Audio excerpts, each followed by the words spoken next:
आखिरकार रमन और इशिता को मिल गई उनकी बेटी रूही।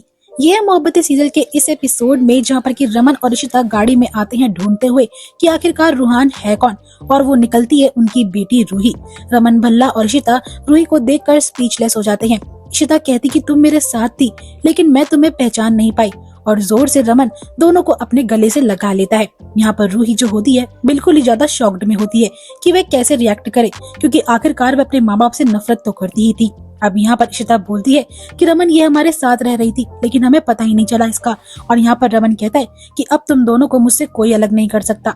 दूसरी ओर अशोक खन्ना जो होता है वो एक बंदे से पूछता है कि वो लड़की कहाँ गई जो यहाँ पर थी। वो पिज्जा लेकर आया होता है लेकिन अशोक खन्ना उसके पिज्जा को फेंक कर बोलता है और फटाफट से बाहर निकल जाता है। यहाँ वह देखता है किस तरीके से रमन रूही और इशिता के साथ है। अब रमन यहाँ पर अपने दोनों लोगों को प्रोटेक्ट करता है और अशोक खन्ना को खूब जोर से मारता है और कहता है तेरी हिम्मत कैसे हुई मेरी बेटी को परेशान करने की, तू मेरी बेटी को टॉर्चर करेगा। वह अशोक खन्ना की मार मारकर बुरी हालत कर देता है। तभी वहाँ पर सही समय पर पुलिस आते हैं और रमन और अशोक खन्ना को अलग करते हैं। पुलिस से रमन बोलता है कि इस इंसान को छोड़ना मत, इसने मेरी बेटी को तकलीफ पहुंचाई है।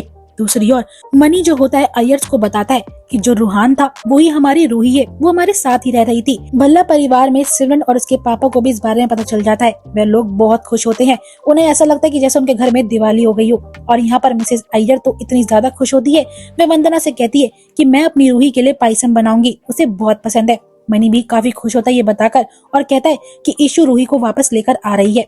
मिसेस अय्यर और वंदना किचन में निकल पड़ते हैं लेकिन मिस्टर अय्यर को यहाँ पर दिक्कत होती है। वह मनी और बाला से अपना डर जाहिर करते हैं कि रूही इतने दिनों से हमारे साथ रह रही थी लेकिन उसने हम में से किसी को भी वो एहसास नहीं होने दिया, न सच बताया, जरूर कोई गड़बड़ है। मनी बोलता है कि आप ज्यादा सोच रहे हैं, ऐसा कुछ भी नहीं होगा। अब पुलिस स्टेशन में जब आदित्य और आलिया रूही का वेट कर रहे होते हैं तो वह रमन के साथ आती है। यहाँ पर आदि जो होता है स्पीचलेस हो जाता है और अपनी बहन को देखकर उसे जोर से गले लगा लेता है। ये मोमेंट रमन, इशिता और आदित्य रूही के लिए काफी ज्यादा इमोशनल होता है, लेकिन रूही अभी भी कुछ नहीं बोल रही होती है। भला परिवार में सब लोग साथ सजावट करते हैं और फोन कॉल में सब वेट करते हैं कि कब रमन और इशिता रूही को घर वापस लेकर आएंगे। पुलिस स्टेशन में रमन इशिता के सामने आती है निधि। यहाँ पर वे उसे देखकर काफी गुस्से में होते हैं, लेकिन निधि यहाँ साफ बोलती कि मेरा नाम निमृत चोपड़ा है और इस लड़के का नाम रूहान है। क्या गलती है कि मैंने इस लड़की को लड़का बनाया, आखिरकार ये पॉप स्टार बन चुका है, मैंने इसकी भलाई के लिए तो करा है। लेकिन रमन बोलता है कि ये औरत झूठ बोल रही है, इसका नाम निधि छाबड़ा है ना कि निमृत। 7 साल पहले ये वकील हुआ करती थी, क्रिमिनल रिकॉर्ड में इसका नाम भी होगा। लेकिन निधि यहाँ अपने आप को बचाने के लिए अपनी आइडेंटिटी से इनकार कर देती है। पुलिस वाले भी यहाँ पर निधि का साथ देकर बोलते हैं कि आप लोग शायद गलत फहमी में जी रहे हैं। लेकिन यहाँ पर इशिता बोलती है कि मैं सच बोल रही हूँ, ये औरत निधि छाबड़ा ही है, इसने मेरी बेटी रूही को 7 साल पहले किडनैप कर लिया था और आज ये मेरी रूही को मारती पीटती उसे टॉर्चर करती है, तब जाके उसे पॉप स्टार बनाया था। यहाँ पर इशिता आलिया से कहती कि तुम तो रूहान के साथ काम कर चुकी हो, तुम इन लोगों को सच बताओ, तुमने तो मुझे यहाँ पर बताया था कि निधि जो है वो रूहान को मारती है।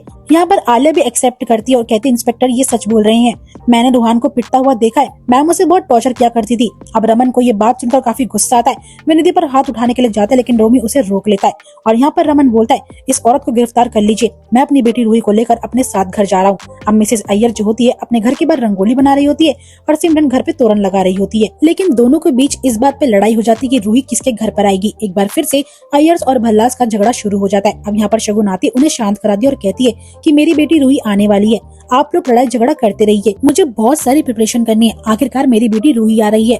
दूसरी ओर पुलिस स्टेशन में यहाँ पर निधि जो होती है पुलिस इंस्पेक्टर से कहती है कि ये लड़का मेरा है, इसे मैं जानती हूँ, इसे मैंने पॉप स्टार बनाया है और ये तो कुछ बोल ही नहीं रहा है, जब तक ये लड़का अपने मुंह से सच्चाई नहीं उगलेगा आप मुझको गिरफ्तार नहीं कर सकते हैं। लेकिन इशिता जो होती है रूहान के बिहाफ पर लड़ती है और कहती है कि इसने मेरी बेटी को बहुत टॉर्चर करा है, वो डरी हुई है, वह सच नहीं बोल पाएगी। लेकिन दोस्तों होता बिल्कुल ही अपोजिट है। एक पल के लिए सबको लगा था कि शायद रूही ने अपने पेरेंट्स को एक्सेप्ट कर लिया है, लेकिन यहाँ पर रूही साफ बोलती है कि ये लोग मेरे पेरेंट्स नहीं है। यहाँ पर रूही जो होती है अपने सारा मन का गुस्सा निकाल देती है और इशिता रमन से बोलती कि 7 साल पहले ये प्यार कहाँ पर था। इशिता अय्यर जब तुमने अपनी पीहू बेटी के बदले मुझे निधि के हाथे सौंप दिया था तब वो प्यार कहाँ था, और आप लोग तो बिल्कुल नॉर्मल हो गए थे जब आप लोगों ने निधि को मेरे हवाले कर दिया। उसके बाद सब लोग अपनी नॉर्मल लाइफ जीने के लिए लग गए थे। रमन भल्ला अपनी एक्स वाइफ के साथ रह रहा था और यहाँ पर इशिता जो है अपने दोस्त के साथ रह रही थी। सब लोग मुझे भूल चुके थे और दीवार पे टांग दिया था। कहाँ गई थी तब आपकी रूही, लेकिन इन्होंने मुझे पॉप स्टार बनाया, टीन सेंसेशन बनाया। भले ही मुझे टॉर्चर करती है लेकिन आज मेरा नाम है। वो रूही तो 7 साल पहले मर गई थी जो आपकी बेटी हुआ करती थी, लेकिन निधि ने मुझे नाम दिया है। इशिता और रमन तुम दोनों ने तो मुझे मरता हुआ छोड़ दिया था। दोस्तों यहाँ पर रूही की बातें सुनकर सभी लोगों को काफी धक्का लगता है। इशिता रमन रुहान का तो दिल ही टूट जाता है। ये उनकी मजबूरी तो वो ही जानते थे और यहीं पे एपिसोड एंड हो जाएगा। आई होप आपको ये वीडियो पसंद आई होगी। वीडियो अच्छी लगी तो वीडियो को लाइक शेयर करना मत भूलिएगा एंड चैनल को सब्सक्राइब भी कर लीजिएगा ऐसी मोर इंटरेस्टिंग अपडेट्स के लिए।